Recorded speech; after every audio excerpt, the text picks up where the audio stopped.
Hey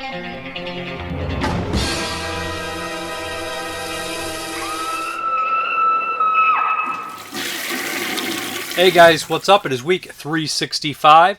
First up on the list is MVD Rewind, and this is Sabotage. Now, this is a movie that I probably and maybe heard about in passing. It stars Mrparka. I always say his name wrong. Takács from Double Dragon, Brotherhood of the Wolf, a bunch of John Wick 2. Was he in part 2? I think he is, or 3. He's in one of the John Wicks. I believe it's 2. Yeah, he's in a bunch. He's a martial artist, kind of actor, action star. He's in Drive, which is a really cool movie that they put out. And it also has the likes of Graham Greene. Classic Native American actor, really good in this. Carrie-Anne Moss from The Matrix, Tony Todd. So it's got a nice little cast going on for it. And this is actually directed by Tibor. Tibor did stuff like The Gate from 1987, its sequel to Gate 2, and I, Madman. All three, I would say The Gate and I, Madman are better movies than Gate 2, but all three of them are good and worth watching. Gate is kind of a classic, I would say. But Tibor went on to direct, and this is kind of like a direct-to-video action film. So in the very beginning, basically Mark is this kind of badass special force guy. And I can't remember what war it is, but he's basically trying to rescue some hostages. He's not supposed to fire just yet, but what happens is there's somebody else kind of lurking around that he doesn't know, and they basically shoot everybody, kill everybody, shoot him, and they think they kill him. It's Tony Todd. He's kind of like the villainous kind of assassin, kills all the hostages. We kind of fast forward now. Mark is working as, kind of a bodyguard to these kind of rich businessmen and his wife. They're billionaires. Make a lot of money, but obviously they made a lot of enemies at the same time. So we fast forward, like I said, a few years, and not much time passes. The movie jumps right into the plot, and there's an assassin. Guess who the assassin is, guys? It's Tony Todd. He's kind of funny, kind of goofy in this role, talking to himself, like ouch, one-liners, kind of bizarre. Tony Todd is a very intense actor.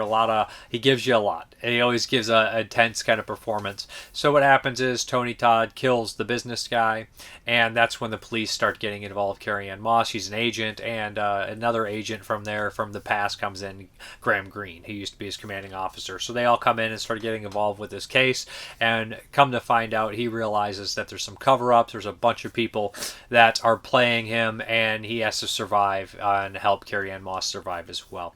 So this was a pretty decent espionage kind of spy action thriller. So used to saying horror, I just throw it in there for everything. But this one I like Mrparka. I think he's fun. I think he deserved better. It was great to see him pop up in the John Wick movie. I thought he was the best part of the movie. He's just overall is pretty good with action, and he works really well. He's got good charisma, good screen presence. Seems like a genuine nice guy in the special features as well. Man, it took me... I recognized Carrie-Anne Moss right away, and I was like, what is she from? And I was like, oh, crap, The Matrix. That's insane. She's actually really good in this. I like her look. I think this is the movie that she did right before The Matrix, which is kind of impressive. But the action is decent. The bad guys are decent. This is a completely serviceable action film with some decent moments. Very 96, if that makes any sense. Like, right at that cusp when action movies started kind of changing and phasing out. But I enjoyed this. As far as the special features are concerned, we have a new interview with actor Mrparka, a new interview with actor Tony Todd, who is a very interesting guy. He talks about his background, talks about all the people he met and knew, and he lived a very interesting life, and he's a very interesting person. And then we have a trailer reel for Mark and a collectible mini-side poster. So yeah, I would have liked to see a commentary with Tibor on here, just because he's such an interesting character. Also, give it up for Graham Greene. He's always so good, and he's good in this too, because in so many movies you watch, he plays a Native American character. Here he's not. He's playing an agent, and he just has a great demeanor about him. I would recommend this if you like these kind of cheapy action movies. If you like some of the stuff that they were putting out by Albert Pune, it's not as... Albert Pune always has a sci-fi tinge or an ambitious tinge or a very, he's almost an auteur. He does his own thing on a super low budget. This is more... pretty typical, but I can see it cut from the same cloth kind of deal, same budget-wise and everything like that. That's Sabotage. Okay, the next one is from 88 Films, and this is The Inspector Wears Skirts Part 3, a.k.a. Raid on Royal Casino Marine. So essentially that name right there is, it wasn't really known widely as The Inspector Wears Skirts Part 3. And the commentary, Frank Jin basically points out that this was originally a different production company. Same director, same cast, same story, continuation story, different production company. So again, it didn't have that same title. It was kind of a little bit different, but it is a sequel nonetheless. A little bit more goofy and silly than the action-oriented ones. You know, all four of these movies in this series have a tinge of comedy that's absolutely ridiculous. This one more so. So what we have is some recurring characters. Our main kind of badass lady, she no longer is on the Skirts unit. She has gotten married to the guy who's been chasing her this entire series, right? The first two movies, that's in love with her, the kind of the male counterpart to her, and she's now a housewife. But she's a super badass. She trains like the maid to be a badass, and she actually sends a little bird to spy on her husband all the time. We have, of course, the kind of dim-witted guy that's underneath him. He was kind of the heavyset guy that was constantly getting into it with one of our other his female counterpart, who's like the main kind of character, kind of the glue in this series. They always make the jokes about her being overweight. She's not really overweight, but she can never find a boyfriend. That's the whole gimmick. This is very much remind me of like the Police Academy movies, where you open it up and you're like, oh, this guy's not in this one, but they have a couple new characters and a couple old characters, and they're just all ridiculous. It fits that kind of mold, and then they go on a mission. Although the action is better in here. When people get shot, they get wasted. In the very beginning, we kind of follow this, these kind of bad guys, and we're the whole plot. Sometimes I'll mix this up with the fourth one. That's how they are. But the whole plot is basically the group of Skirts have to go on this boat, and they realize that there's going to be a heist at one point, and they have to stop the heisters. And the heisters are just kind of ruthless. There is a couple kind of actors that you'll recognize here. The Blue Jean Monster, and he's also in Untold Story. He's a big, mean-looking guy. He's in this. He has a lot of comic moments that interact with our new lead female in here, who I can't think of the actress or character's name, but she's the kind of like punchline to all the jokes. I feel so bad for this. It's so terrible for me to do that. But I always forget all these characters' names in here, and it doesn't help that sometimes they change their names in the sequels. But yeah, she's really funny in here. She ends up being in this high stakes poker game. I don't know, and she's going back and forth with this guy who has a bunch of money, and they have this big kind of fight with these kind of rich people on the boat, which is fun, like a gambling thing. Yeah, overall it's fun. It's cute. There's a new character in here, which of course the character with a large breast comes back, and she is in here a lot with a lot of humor, tons and tons of stuff in here. But she actually has some of the best moments, but the one who steals the show, the gag in here that actually had me laughing, which I shouldn't say, is like there's a character that has BO, and everybody makes a joke like, what is that smell? And when the people realize she has BO, she just completely loses it, and she just starts whooping people's ass. It's entertaining. I enjoyed it. It is a little less, I guess, violent as the other ones, but when the action's there, it's there. It's a little bit more goofy, a little bit more lighthearted, I would say. A lot of the characters that you really like are kind of not necessarily in it, but I might be mixing this up with the other one. I know the other one even has less characters that you like in this one. They cut out like the girl with the BO. She's only in a cameo, and some of the other characters kind of put on the back seat as well.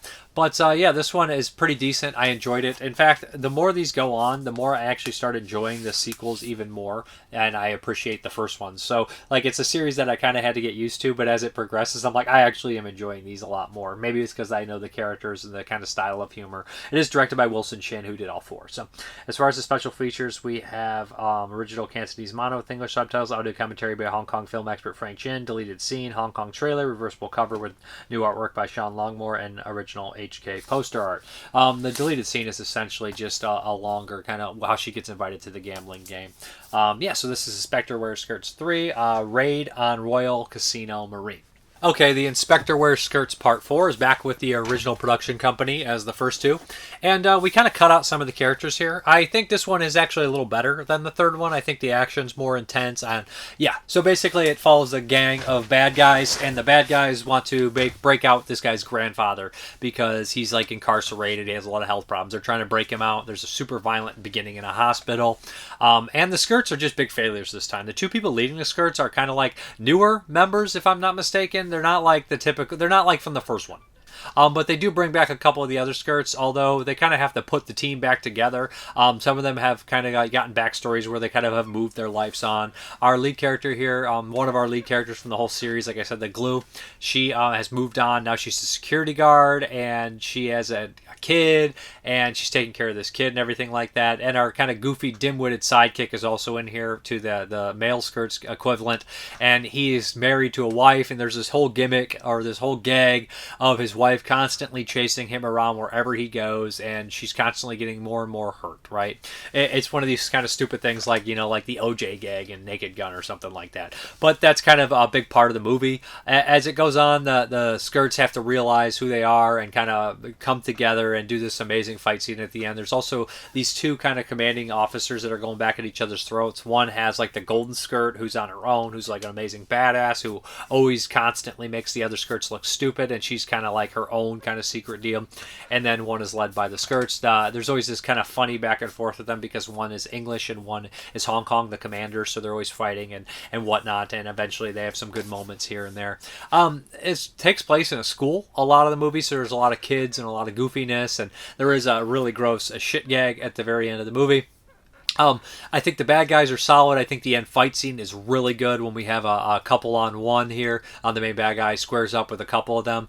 I like that one of the characters kind of loses their mind. There's a good scene in kind of a mental institution where she's kind of being subjected to like kind of all this like she's being interrogated to see if she has her sanity back, and she's perfectly fine. But then somebody mentions skirts and she completely snaps back to what she was doing. But they release her anyways. So there's a lot of silly stuff like that where she's on the the final mission just constantly fucking up and doing bizarre, silly things. The Inspector Wears Skirts 4, I think, is an improvement just slightly on the third one. I think that it is really goofy as well. There's a lot of crazy humor, but I believe that the squibs and the action is solid.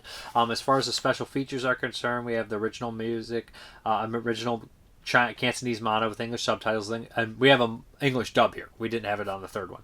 Then we have audio commentary by Frank Jin, Hong Kong trailer, stills gallery, reversible cover with artwork by Sean Lawmore, and original HK poster art. So directed by Wilson Chin, 1992. Region AB. So yeah, this is pretty fun stuff. I would check it out.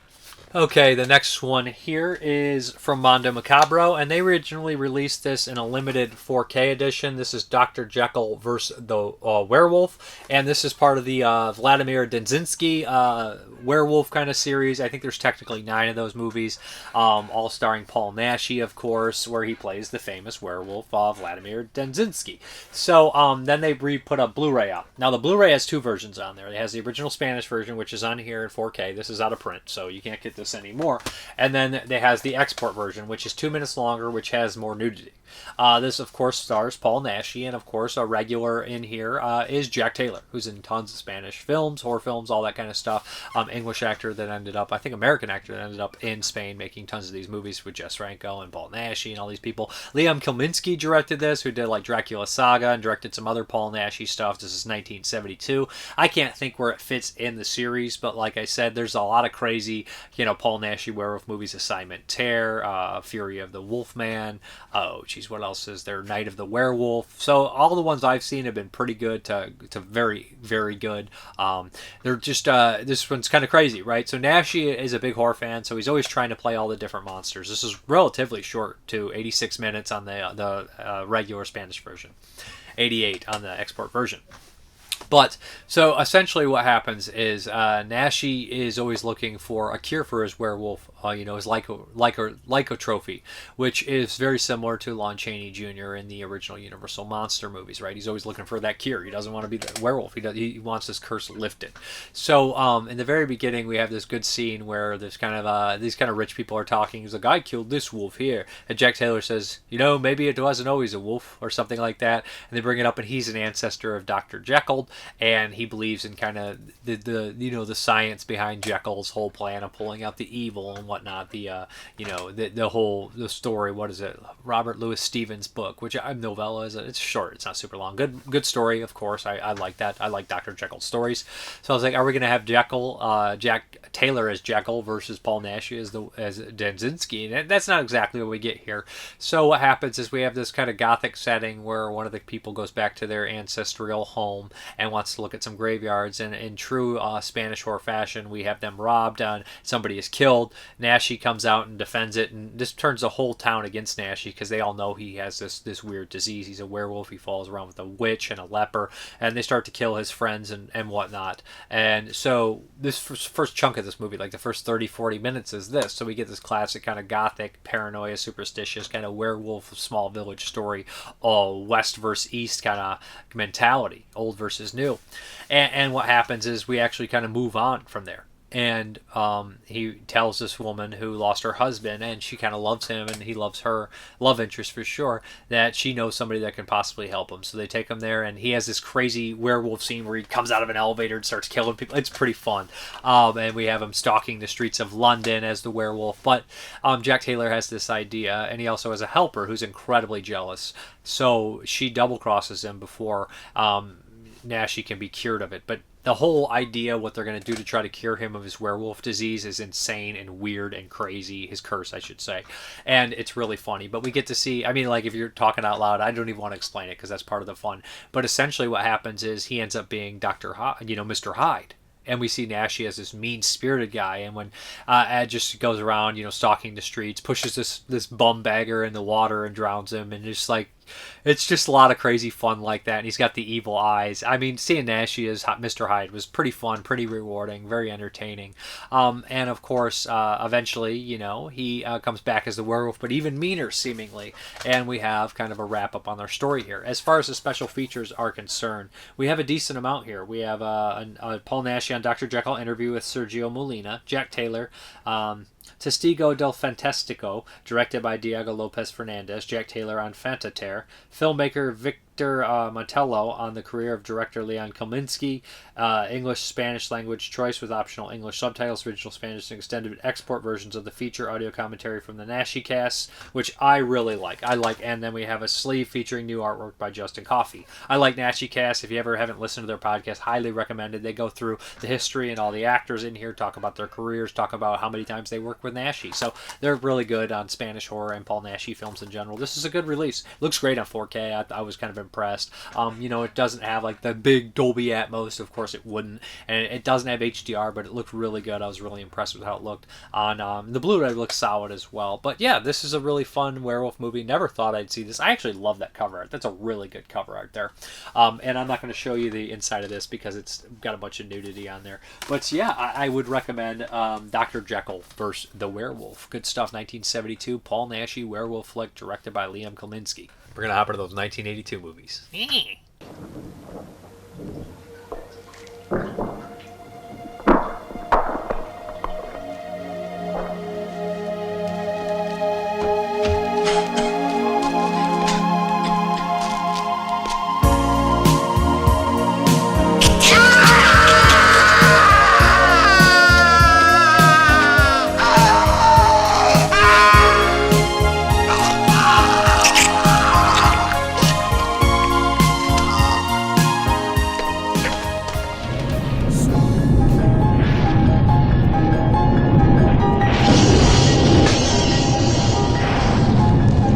I know I'm human. And if you were all these things, then you just attack me right now. So some of you are still human. This thing doesn't want to show itself. It wants to hide inside an imitation. It'll fight if it has to. But it's vulnerable out in the open. If it takes us over, then it has no more enemies. Nobody left to kill it. And then it's won. You son of a bitch, you moved the cemetery, but you left the bodies, didn't you? You son of a bitch, you left the bodies and you only moved the headstones! You only moved the headstones! Why? For a girl like you to come into my life, I've been waiting for a girl like you, who love and will survive. I've been waiting for someone new to make me feel alive. Yeah.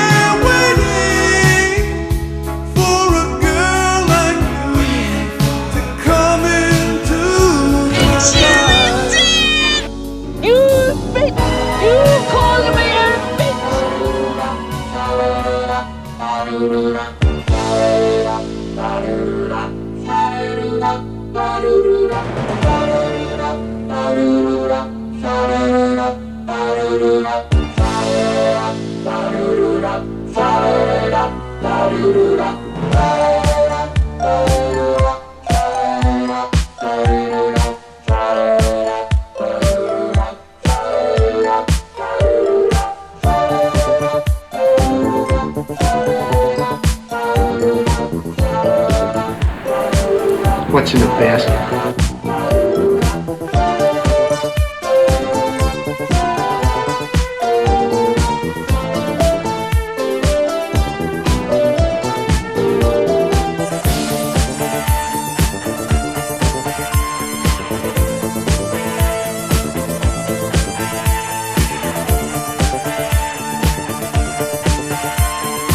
Open season! How do we know she is alive?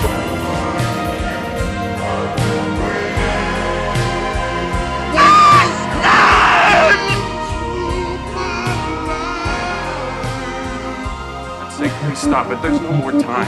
You've got to. Please stop it. Stop it now. Turn it off. Turn it off. Stop it. Stop it. Stop it. Stop it. Stop it. Stop it. Stop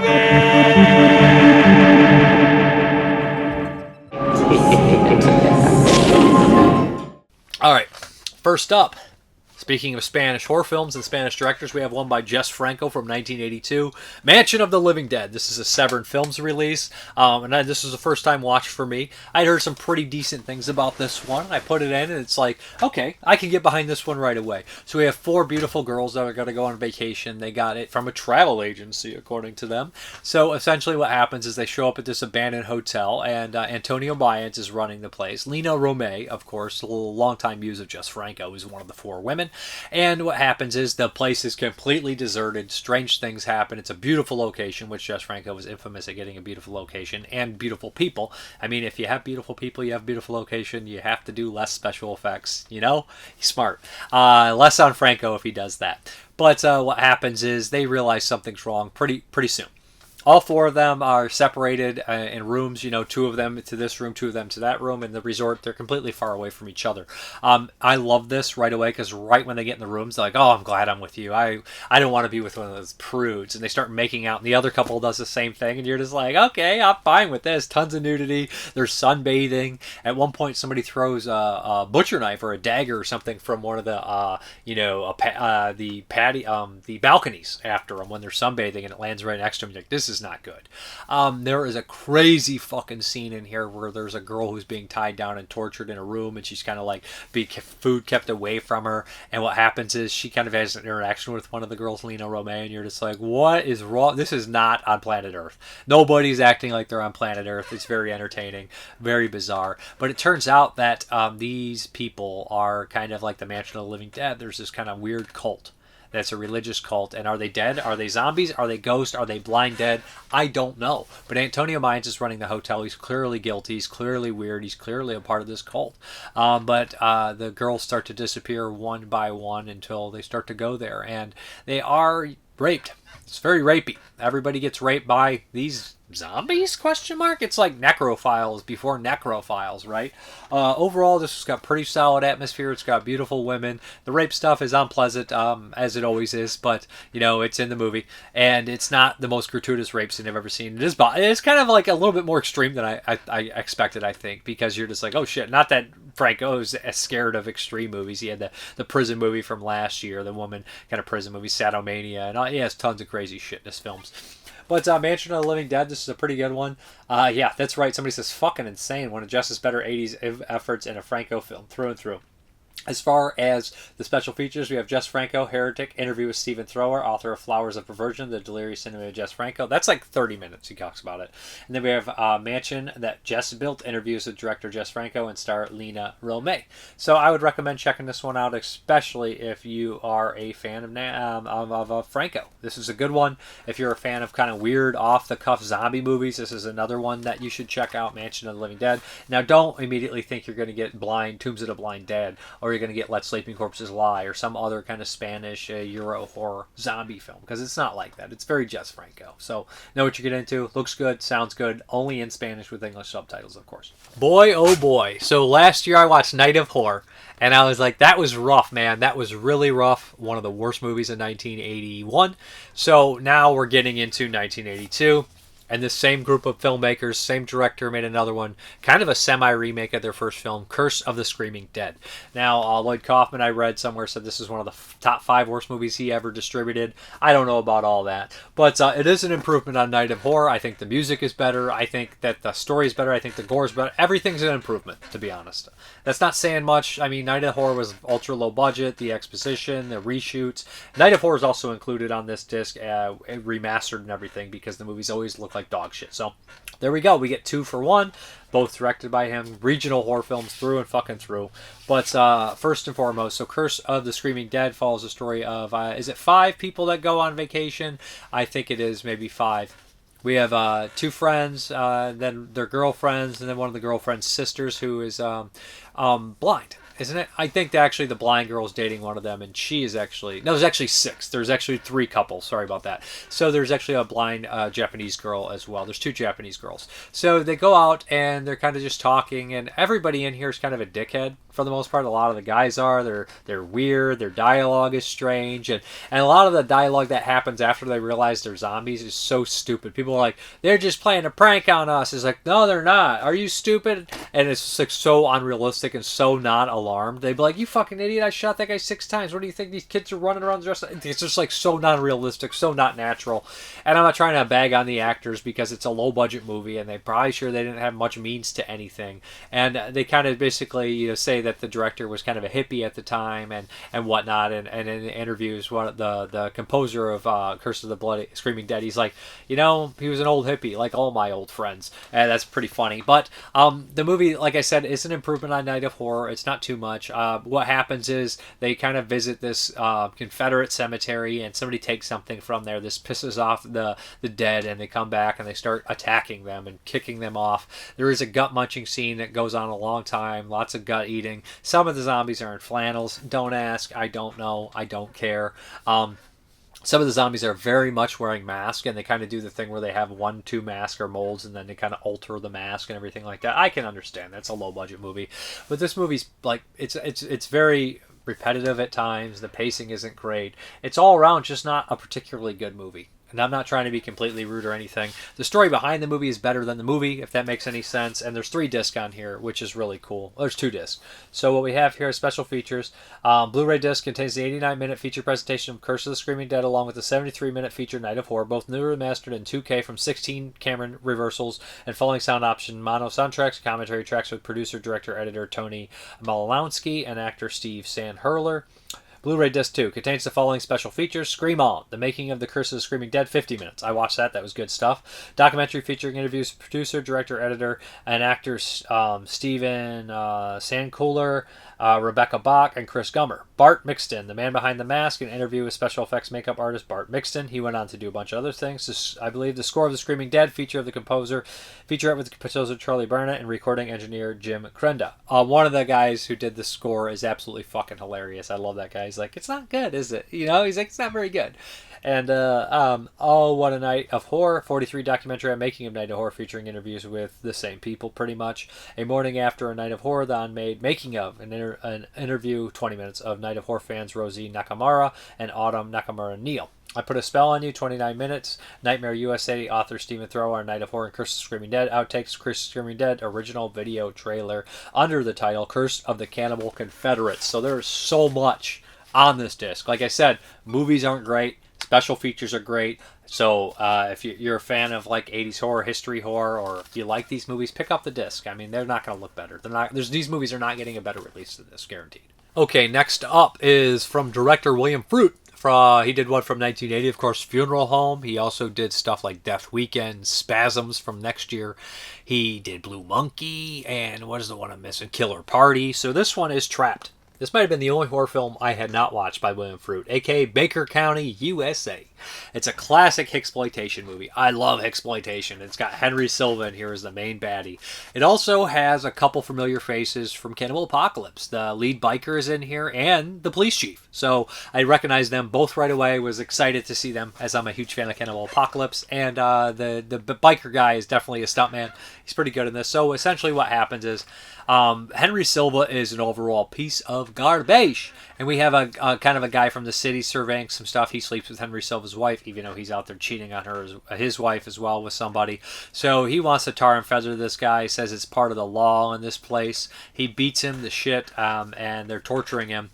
And basically what happens is 4 college kids kind of run him. They see it. They see him get killed. They go to the town and they want to make a call.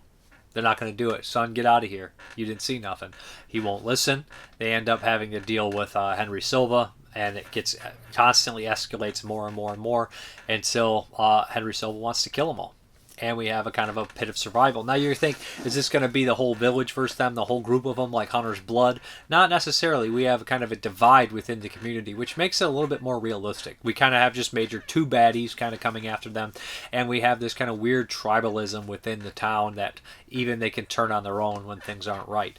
It's not a super high body count. It's not what you're thinking, like, oh, I really want to see, a Hunter's Blood or a Rituals. It's not exactly that. It has a lot of action, exploitation, set pieces, but it does have a tinge of horror, you know what I mean, of them kind of being survival and being traced down. There's a good car chase through the woods. Overall, this one is pretty solid. I enjoyed Trapped. I thought it was a good movie. It's incredibly sleazy, though. So that's going to bother you. It's an exploitation movie through and through. I mean, Henry Silva's like ripping women's shirts off. There's nudity and all that kind of stuff in here. A lot of unpleasantries, if you know what I mean. That kind of stuff. There's not like rape, but there's like sexual assault and things like that. Very similar. I mean, like there's no actual like rape in the movie, but there is like some real like sexual assault stuff that's really, really dark as well.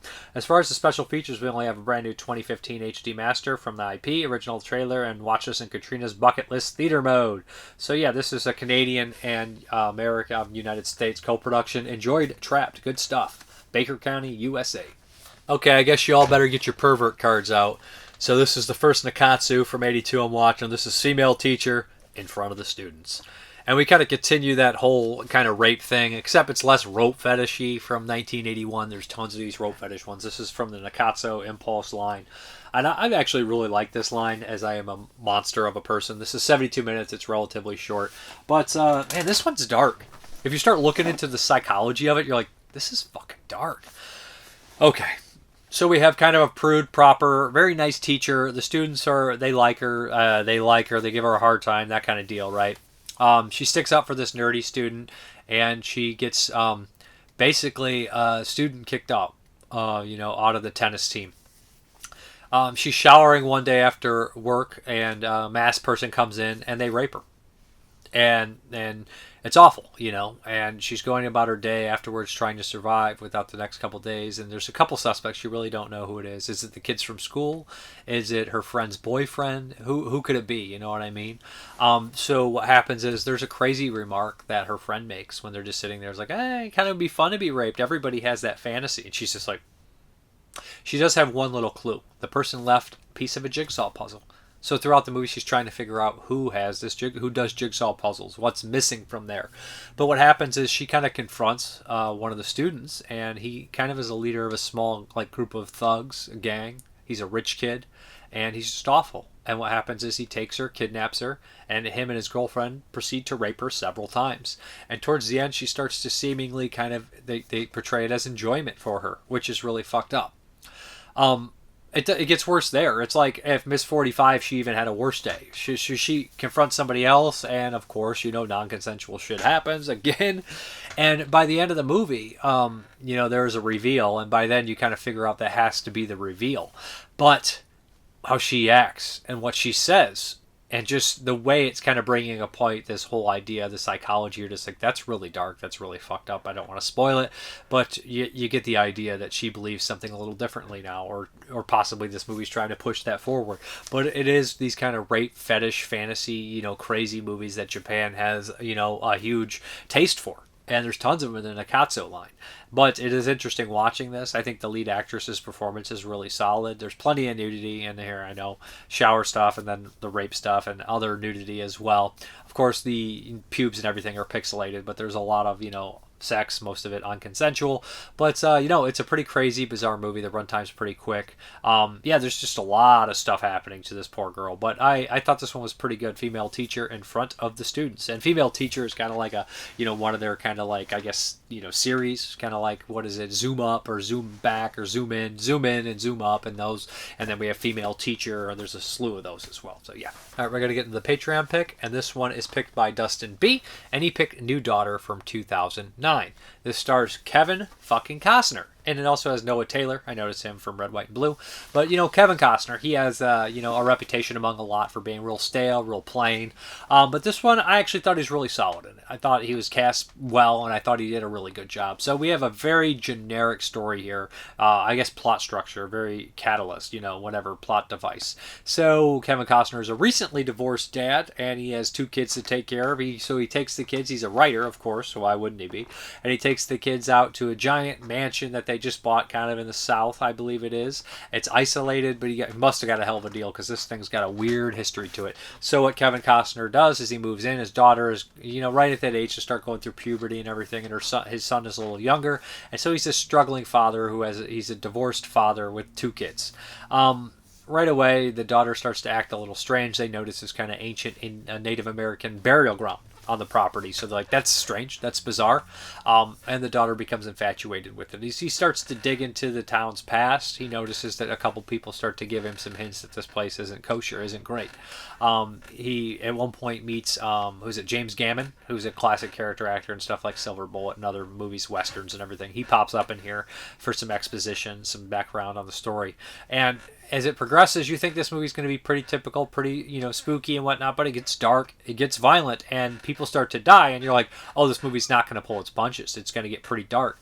And there's creatures in it. I didn't want to really spoil that, but it becomes almost a Lovecraftian kind of thing, and the special effects are really solid, especially when they're practical, but they do mix some CGI. But they still look pretty good, especially for 2009. They keep them in the shadows a lot of the times, and that really effective, really creepy, kind of genuinely scary. And I thought maybe we're getting a Changeling story, but that's not necessarily that kind of story either. It's bizarre, it kind of is, but the end of this movie is so refreshing.